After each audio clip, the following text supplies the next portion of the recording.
Hello बच्चों, क्या हाल चाल। आ गए हैं एक और नए क्वेश्चन के साथ। बेटा अपन डिस्कस करने वाले हैं एक अच्छा सवाल, दैट इज जेई का पूछा हुआ पीवाईक्यू है 2020 का। तो थर्मोडायनेमिक्स चैप्टर से ये क्वेश्चन मैंने लिया है। बहुत इंपॉर्टेंट क्वेश्चन है क्योंकि एडवांस के लिए भी ये टॉपिक बहुत इंपॉर्टेंट होता है। ऐसे सवाल एडवांस में भी देखे गए। तो सिंपल सॉल्विंग में इसकी बताने वाला हूँ बहुत आसानी से। अगर आपको सारे जो प्रोसेसेस है उसके फॉर्मूलाज मालूम है तो ये बहुत इजी होने वाला है आपके लिए। तो सर क्वेश्चन पढ़ते हैं पहले। an engine operates by taking a monoatomic ideal gas। Monoatomic ideal gas ले रहा है। तो मोनोएटॉमिक आइडियल गैस का क्या होता है उसका सब लिख दो। मोनोएटॉमिक आइडियल गैस के बारे में सारा लिखते हैं। Monoatomic ideal gas, monoatomic ideal gas के बारे में जो भी आपके पास मालूम है चीजें वो सारे यहाँ पे लिख दो। आइडियल गैस, तो डिग्री ऑफ फ्रीडम इसका कितना होता है, 3 होता है। तो CV is equals to FR/2। तो अपने पास क्या आ जाएगा, CV आ जाएगा हमारे पास 3R/2। CP क्या आ जाएगा, इसमें बस एक R जोड़ो, दैट इज 5R/2। इतना कुछ लग सकता है अपने पास, इसलिए अपन मोनोएटॉमिक गैस के बारे में पहले ही यहाँ पे लिख के ले रहे हैं। Yes yes sir. Through through the cycle shown, ऐसा कुछ साइकिल हो रहा है, ABCD साइकिल हो रहा है। Yes. The efficiency of the engine, पहले आपको एफिशिएंसी का फॉर्मूला पता होना चाहिए। परसेंटेज एफिशिएंसी, एफिशिएंसी एफिशिएंसी का फॉर्मूला क्या होता है, वर्क डन, जो पूरा अपन नेटवर्क डन होता है, work done divided by heat supplied. जितनी हीट सप्लाइड होती है या फिर जितनी पॉजिटिव हीट होती है वो हीट सप्लाइड इनटू 100। ठीक है, तो ये आपका फॉर्मूला है, ये आपका फॉर्मूला है। जनरली इन सवालों में अपने को ज्यादा काम करना पड़ता है क्योंकि आप देख सकते हो कि 4 स्टेप्स है और चारों के अपने को हीट निकालने पड़ेंगे और फिर देखना पड़ेगा कि हीट सप्लाइड मतलब पॉजिटिव हीट कौन सी है वो देखना पड़ेगा। तो देखना यहाँ पे एक ही बात करेंगे, पहले तीनों पैरामीटर्स यहाँ पे अपन लिखते हैं। PV is equals to nRT का ही मैं सिंपली यहाँ पे यूज करने वाला हूँ। तो यहाँ पे A है, यहाँ पे P0 आया, A पे V0 है, तो यहाँ पे टेम्परेचर कितना लिख सकता हूँ सर, A पे टेम्परेचर लिख सकता हूँ T0। ठीक है, देखो ये प्रोसेस क्या है, AB वाली प्रोसेस देखना, A से B वाली प्रोसेस देखना। सर A से B वाली प्रोसेस कौन सी है, आइसोकोरिक प्रोसेस है। कैसी प्रोसेस है, आइसोकोरिक, IC लिख रहा हूं। आइसोकोरिक प्रोसेस है A से B में। तो वहां पे क्या है, वॉल्यूम कांस्टेंट है और प्रेशर हो गया 3 टाइम्स। तो यहाँ पे B पे टेम्परेचर कितना हो जाएगा सर, टेम्परेचर भी हो जाएगा 3 टाइम्स। सही है, यस, टेम्परेचर भी हो जाएगा 3 टाइम्स। यस। अभी जाओगे आप B से C, B से C जाओगे तो B से C क्या हुआ, प्रेशर कांस्टेंट है। B से C क्या है, प्रेशर कांस्टेंट है। तो इस प्रोसेस का नाम क्या हुआ, आइसोबारिक या फिर आइसोबेरिक प्रोसेस। यस। तो यहाँ पे कांस्टेंट प्रेशर पे वॉल्यूम डबल हुआ तो टेम्परेचर भी डबल होना चाहिए। C का टेम्परेचर B से डबल होना चाहिए, तो यहाँ पे कितना आएगा, 3 का डबल, दैट इज 60 नॉट। ठीक है सर, 60 नॉट आया। उसके बाद C से D वाली प्रोसेस कौन सी है, C से D वाली प्रोसेस कौन सी है, C से D वाली प्रोसेस है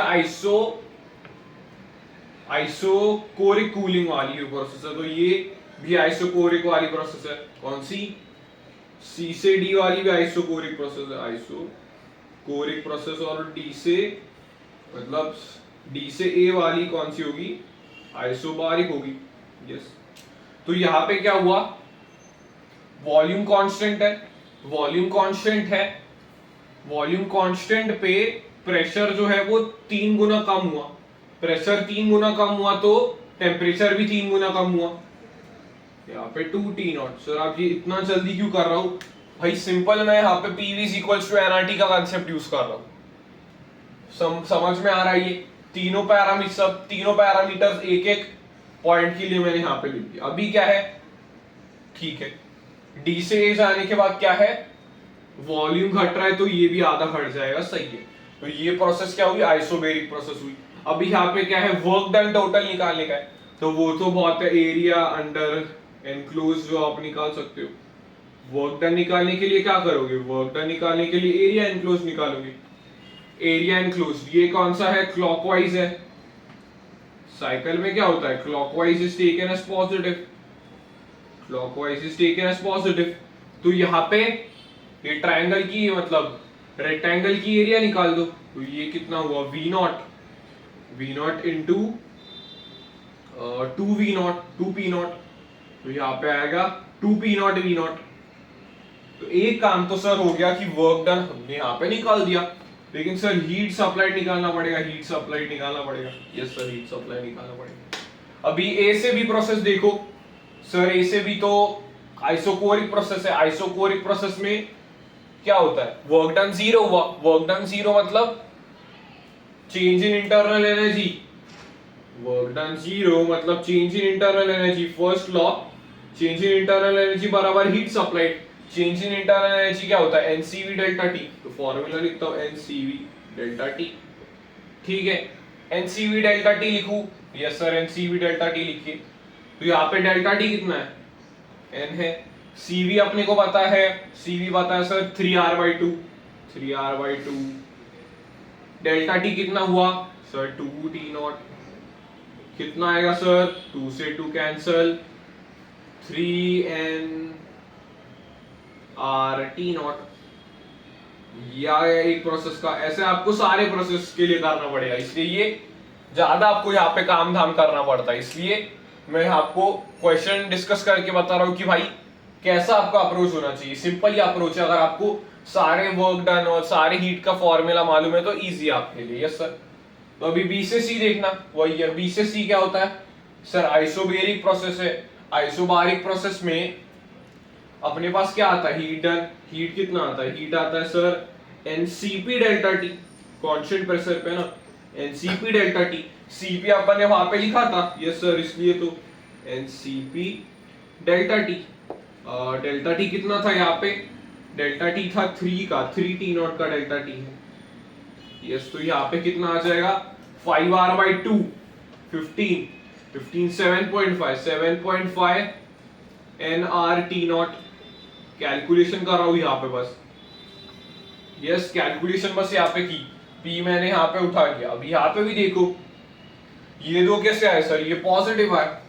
पॉजिटिव हीट सप्लाई अपन लेते हैं ना, हीट सप्लाई अपन लेते हैं। आपको अभी चेक करना पड़ेगा इन दोनों में से कौन से पॉजिटिव है।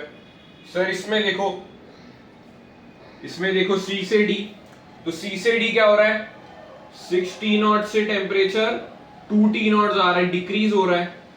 टेम्परेचर जब भी डिक्रीज होता है तभी भी Q की वैल्यू कितनी होगी, नेगेटिव होगी।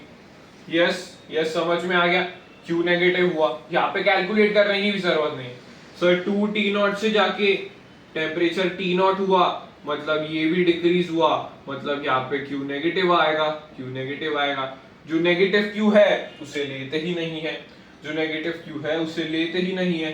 Yes sir. तो अपने पास ओवरऑल हीट सप्लाई कितनी आई सर, 10.5, इन्हें बस ऐड कर लो, 10.5 nRT0, nRT0।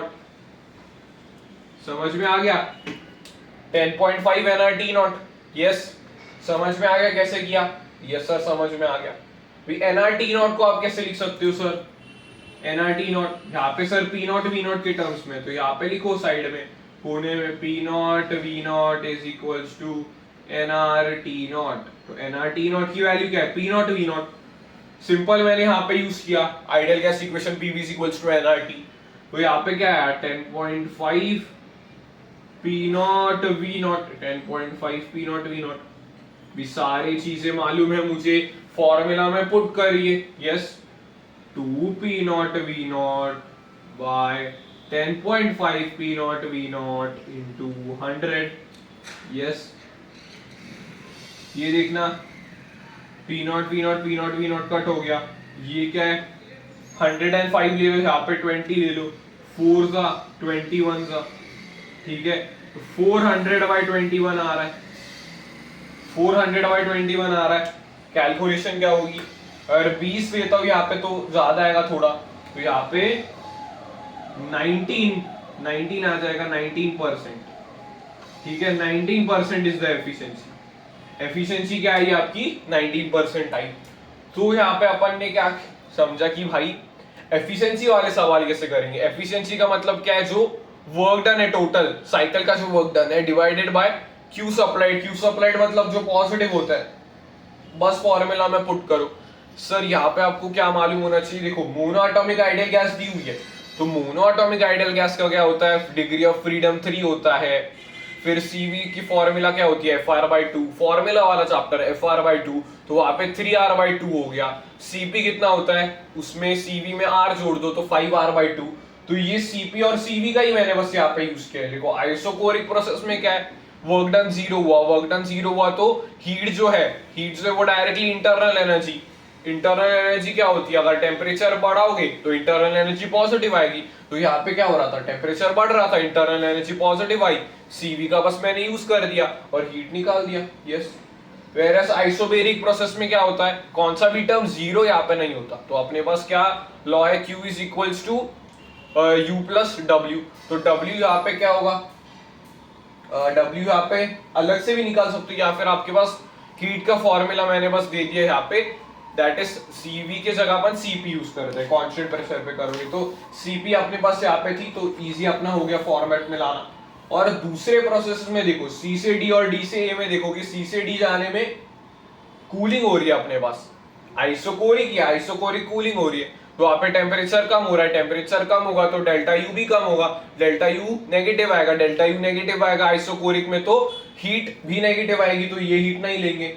साथ ही साथ यहाँ पे भी आइसोबेरिक कूलिंग में, मतलब सॉरी आइसोबेरिक में भी, आइसोबेरिक कूलिंग ही हुआ है, आइसोबेरिक में भी अपन ने टेम्परेचर फाइनल टेम्परेचर का छोटा है देन इनिशियल टेम्परेचर, तो नेगेटिव आ गया, नेगेटिव वाले टर्म्स को नहीं लेंगे, फॉर्मूला पुट कर दो। यस, तो ये जेई में एक बार आया था, जेई मेंस में 2020 का ये PYQ है, तो इसमें ज्यादा आपको काम करना पड़ेगा और एडवांस में तो आता ही रहता है। तो ऐसा अगर सवाल देखे तो डरना मत, बेसिक कॉन्सेप्ट बस लगाना, जैसे मैंने यहाँ पे लगाया कि आइसोकोरिक हो, आइसोबारिक हो, एडियाबैटिक हो, आइसोथर्मल हो, सब में आप क्या हीट और वर्क का फॉर्मूला याद होना चाहिए। साथ ही साथ mono atomic gas, diatomic gas, triatomic, linear, triatomic, non linear, इन सब का गामा, CV और CP याद होना चाहिए, तो आपका ये थर्मोडायनामिक्स के क्वेश्चंस बन जाएंगे।